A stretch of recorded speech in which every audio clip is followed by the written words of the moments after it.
These must be like the original platform shoes. Surfing bowl from 300 years ago that looks completely new, as if you just bought it from IKEA yesterday. Having a day out across from this beautiful view. Look at that. I mean, how can you go wrong with this, right? Beef organ.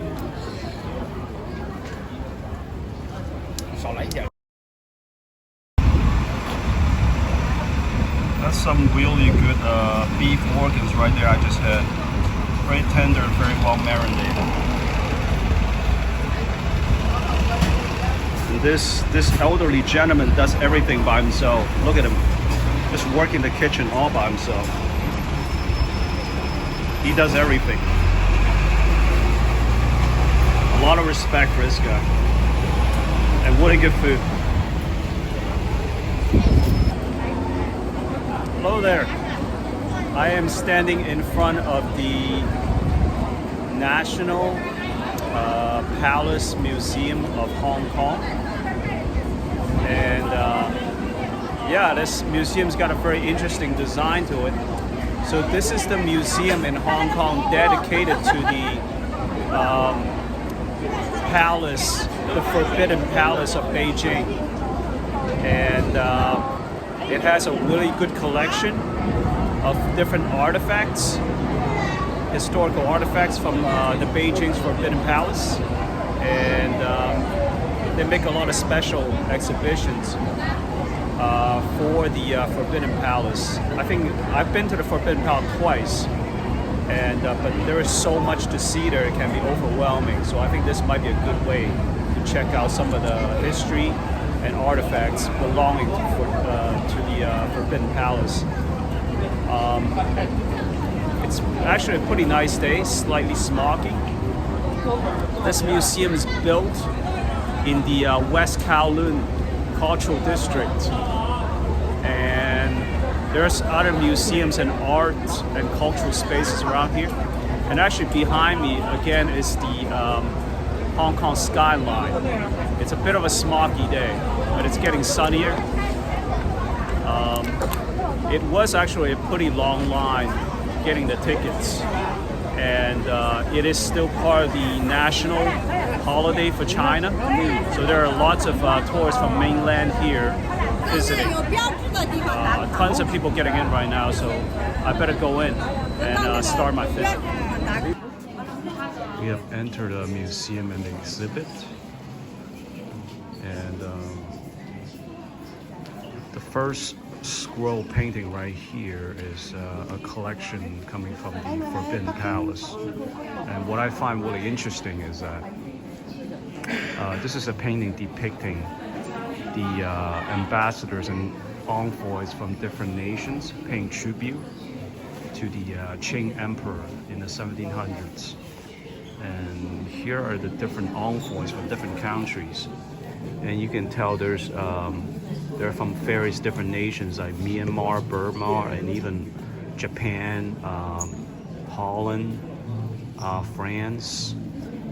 And what I find interesting is that there's also Malacca, which is a place I visited in Malaysia just very recently. And I read about the history they had with China, establishing their relations with China as early as the Ming Dynasty, when one of the admirals from China navigated out to the South China Sea, to the Southeast Asia. So that's really interesting. Here's a family mirror that comes from Europe in the 18th century, and it was probably gifted to the emperor to be used by his consorts or concubines. Very exquisite item. Here's a golden stupa that was made during the Qianlong Emperor's period in the mid-1700s, commissioned by the emperor and made by artisans from Tibet. And it's made of gold, wood, and pearls. Also quite exquisitely made, and you can tell it's in the authentic Tibetan style. 珍珠。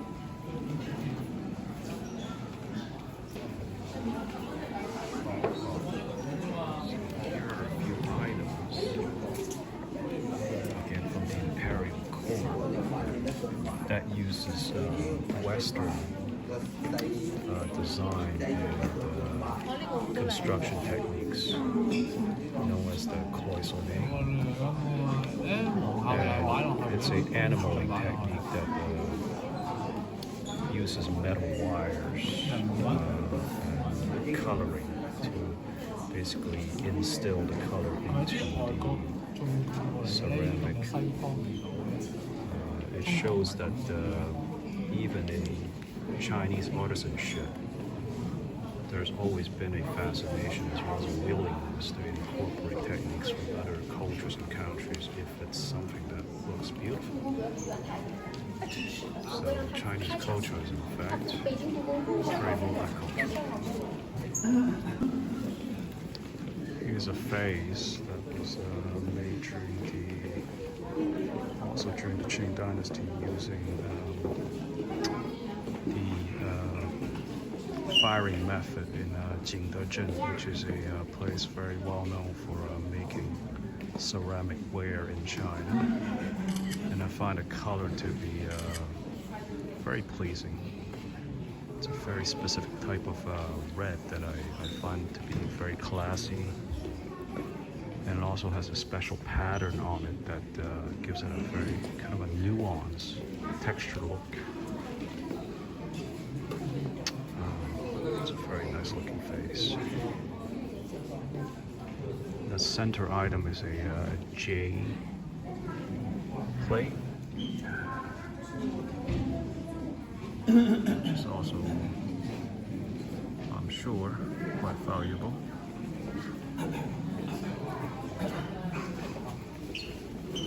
Lots of things to see in here. Could easily spend half a day. And I've only gone for most of one floor. And there are 7 floors here. Actually, there are 9, counting the special exhibitions. These bronze vessels here are by far the most ancient items I've seen in this collection. And these are bronze artifacts from the Shang Dynasty, which dates back to 1200 BC. That's before Christ. So they are like 3,500 years old, or more than 3,000 years old. And apparently they were collected by the emperor during the Qing Dynasty. And look at even 3,000 years ago, people were able to craft things of such exquisite details. Look at the details on the base of this. I think they look like they're shaped to look like animals and mystical animals. These are likely to be cooking vessels for boiling things, but I think they're probably actually for spiritual and religious purposes, because they're made quite well. I don't think common people will actually use these things to do everyday cooking. And look at the details on it. Very exquisite. I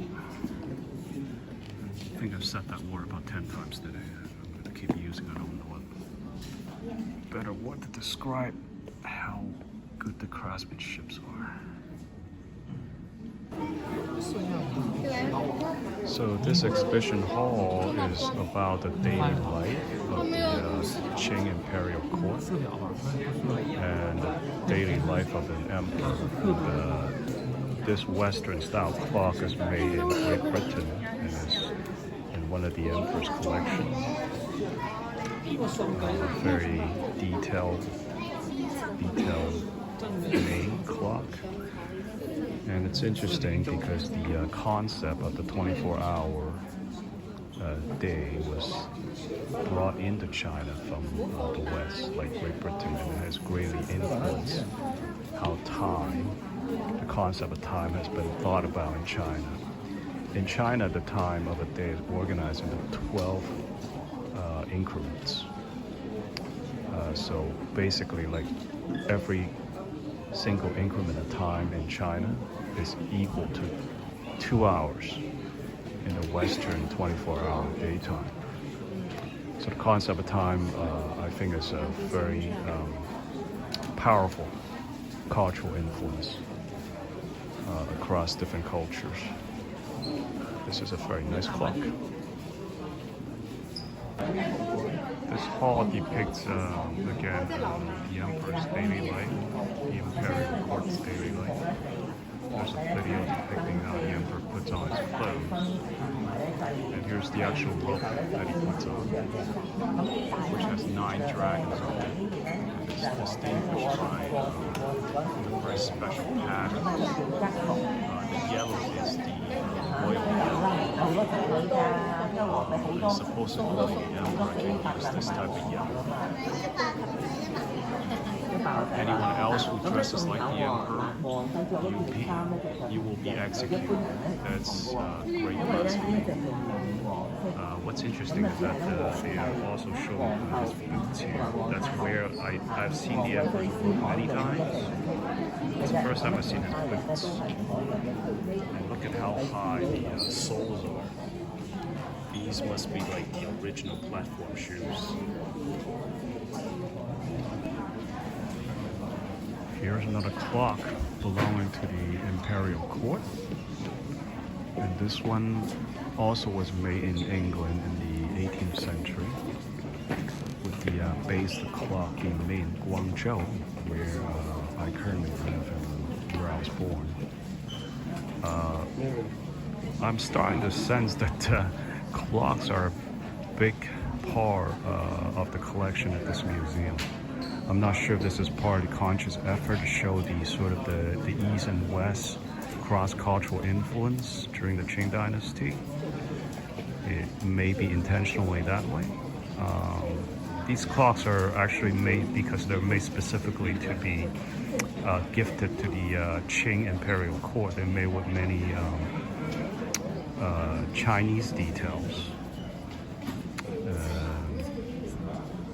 such as the floral patterns you see on the clock, as well as I think there was a figurine at the front of it, which is a little kind of a little classical Chinese statuette right there. But what's interesting is that clocks are not considered to be an appropriate gift between Chinese people, because the word clock in Chinese rhymes with actually death and funeral. It's culturally inappropriate, but the fact that so many clocks were gifted by England to the Qing imperial court probably means that the emperor considered it to be okay as long as it's from a foreigner, not from a Chinese person. I just find that funny. This is a cool interactive exercise where you can practice calligraphy on digital screen.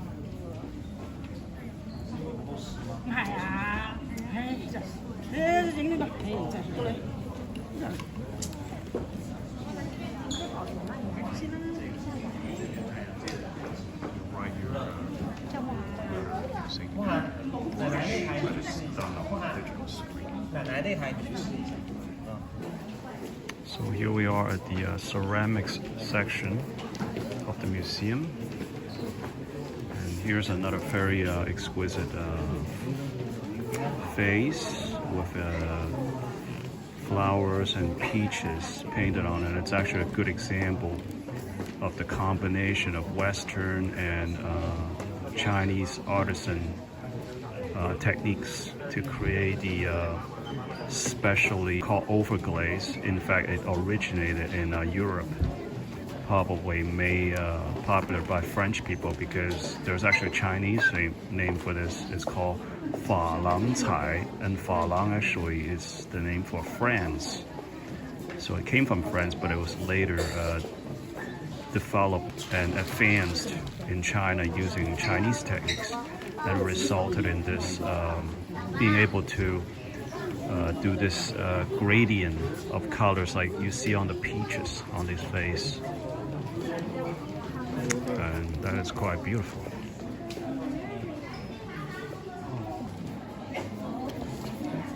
These are some ceramic bowls, and most of the ceramics in the Imperial Court collection is made by a specific place in China called Jingdezhen, which is in the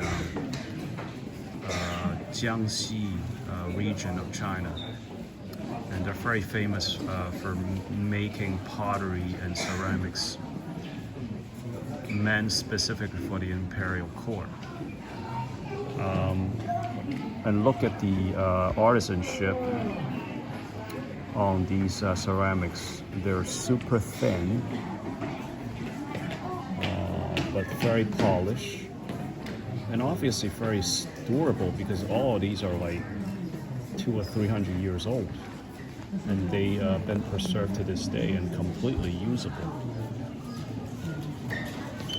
That just tells you how good the artisanship and the material is. Imagine if you had a serving bowl from 300 years ago that looks completely new, as if you just bought it from IKEA yesterday. Well, how long do you think a bowl like this from IKEA would last? Definitely, probably not more than a few years, right? It wouldn't be have this vibrancy in the colors, and how, you know, and still look so polished. It's incredible, the artisanship. And this is a lunchbox from the Qing Dynasty. Basically, different things you carry with you when you carry food with you when you go traveling or just go for a picnic. There's eating utensils, plates, cups. And these are containers for different foods. This must take enough food for a whole family because this carrying case, look at this is huge. It's in the shape of a hulu. That has to be enough food for a whole family because that's a huge lunchbox. This is the outside balcony area of the museum.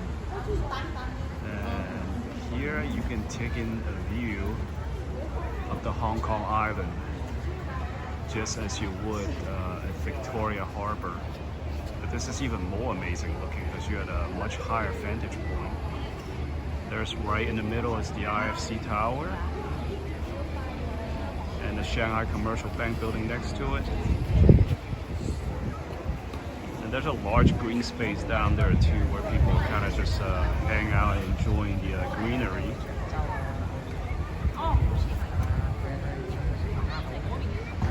This is an even better view. It's a bit of a cloudy, smoky day though, but still very nice.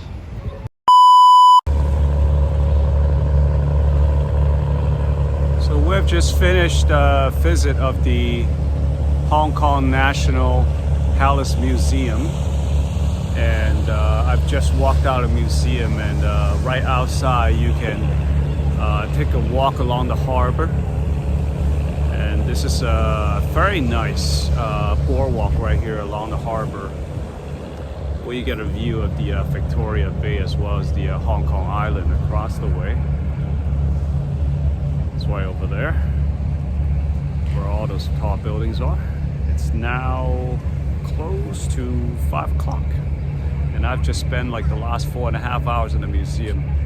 It's got a very nice collection of relics and artifacts from the Forbidden Palace, from the Ming and Qing dynasty, and I think it's a very manageable, approachable way to learn about the history of the Forbidden Palace, as well as really just Chinese history in general. And as opposed to actually taking a trip to Beijing to see the Forbidden City, which is also a must-see, but that can feel overwhelming to some people. But if this is a good place for you to get an introduction to the Forbidden Palace, as well as Chinese history. And now we're just gonna take a walk along the harbor.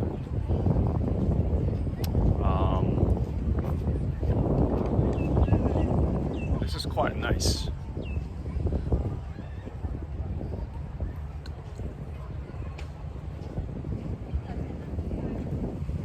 Hong Kong has always been one of the top metropolitan cities in Asia as far as urban cities go. And many other cities have developed and made advancements in terms of urban planning, city architecture, places like Shanghai, Beijing, in China. But I still think Hong Kong looks very nice. It's very clean. Everything's well maintained. And when you take a walk along the harbor, you just get this general feeling of peace and serenity in this very busy city of 8 million people.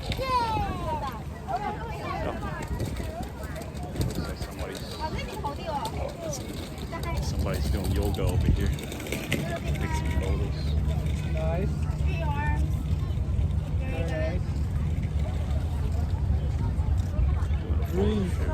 3, 2, 1. All right, good job. Yeah, he says good job. Now downward dog. Let's see it.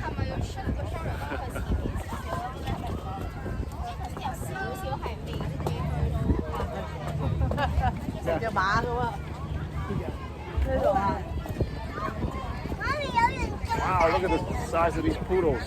Look at how big they are. Huge. A lot of hair on those. This is a lively area.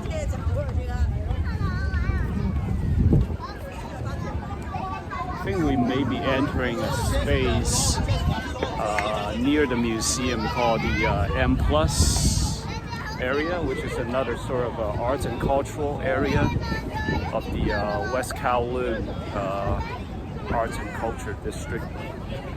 But yeah, it's very lively around here. A lot of people just hanging out. A lot of them just set up a tent on the lawn, having a day out across from this beautiful view. Look at that. I mean, how can you go wrong with this, right? Not a bad way to spend an afternoon.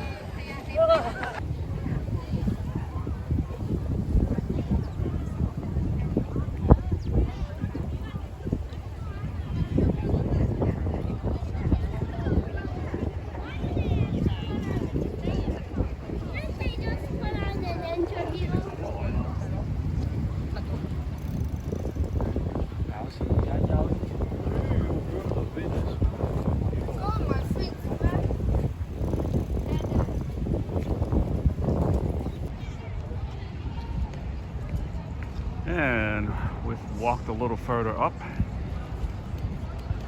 and here's the M+ art mall, I guess.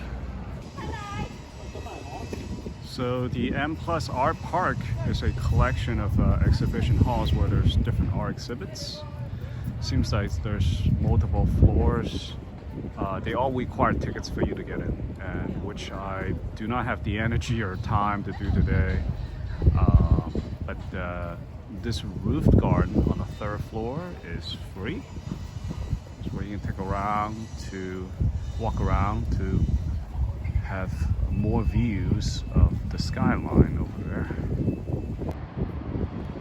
And there are also some sculptures at this rooftop garden.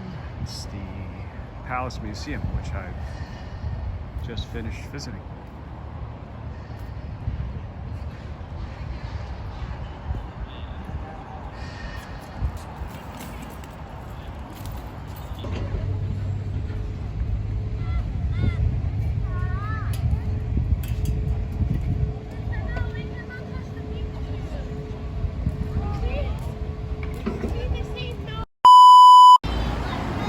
Here it is, the famous Temple Street Market in Hong Kong during the Chinese New Year, where you can get everything you can think of, including food and souvenirs. It's basically a hybrid food market and a basically souvenir arts and craft market, all combined into one.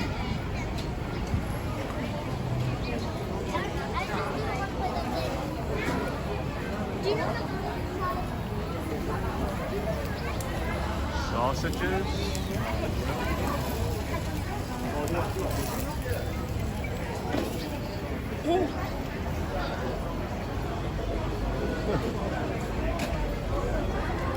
Beef organs. 少来一点那个。这个拌吗？不要。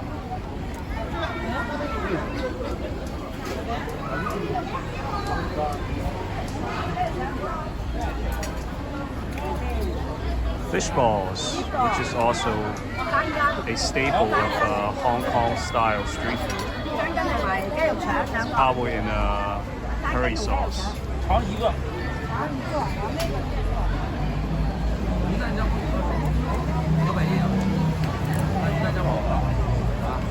这两件是浙江豆今天呗？鱼蛋项目。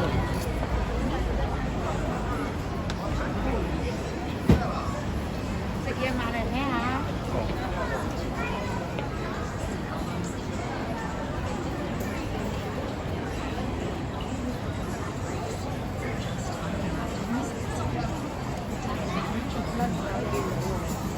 次次嚟親都食飽晒啊！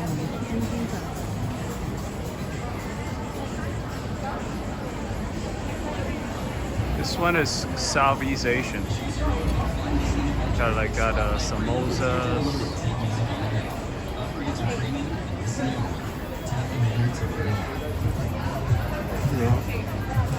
Fried dumplings.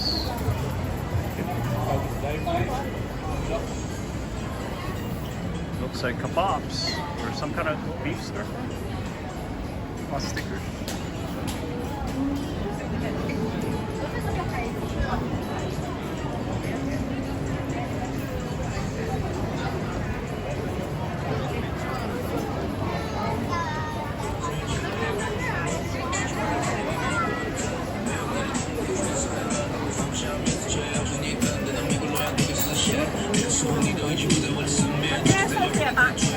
I think this might be a bird's nest soup.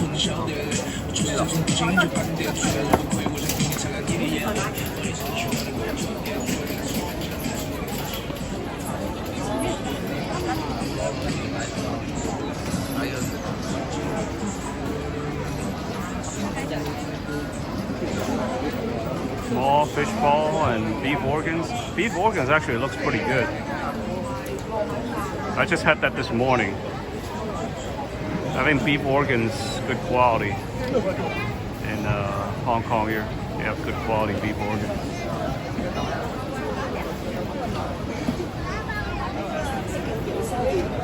And here's Techu style marinated meats. It looks like marinated duck right there. Pig's feet. Beef briskets, organs, tofu.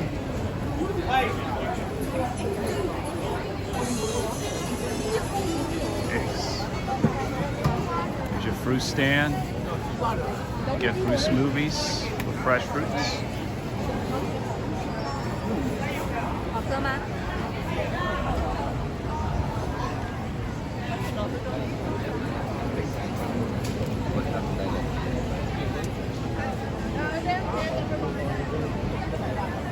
And then in the next section, you're gonna have souvenirs. We're not gonna take too much time over there because souvenirs tend to be kind of typical. Got some traditional style Chinese dresses here. Bags over there. Paintings over here.